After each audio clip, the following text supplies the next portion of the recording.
On Friday, the former Arsenal footballer Thomas Partey was charged with 5 counts of rape and 1 count of sexual assault, charges that Partey denies. Now, this case has caused an awful lot of discussion, and on social media in particular, there are lots of questions that remain unanswered. Well, our football correspondent Rob Dorset is here to address some of those questions. One of them is about timing, Rob. Just after he left Arsenal, this all came about. Is that a coincidence? It is, I think, but I can understand a lot of discussion on social media and amongst football supporters, Arsenal supporters in particular, that say it's a heck of a coincidence that Thomas Partey was first arrested on suspicion of rape 3 years ago, July 2022, and yet he's charged a few days after his Arsenal contract expires.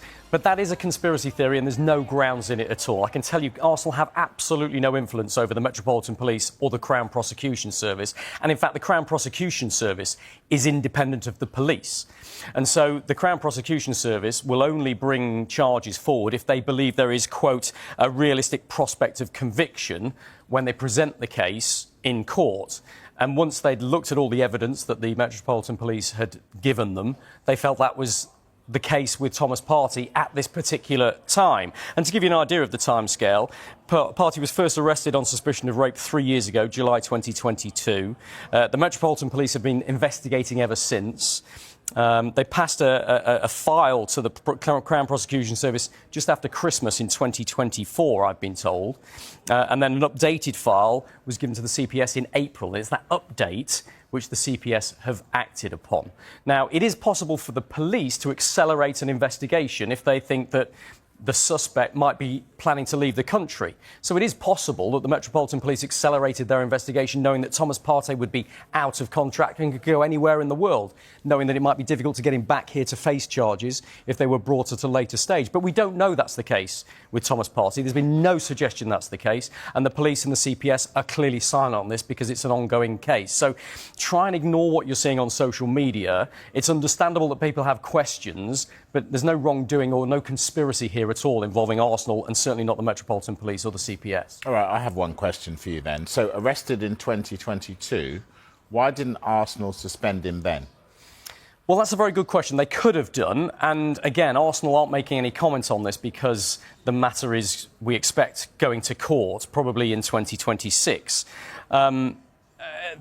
Arsenal, though, have a very difficult job here, as any employer would.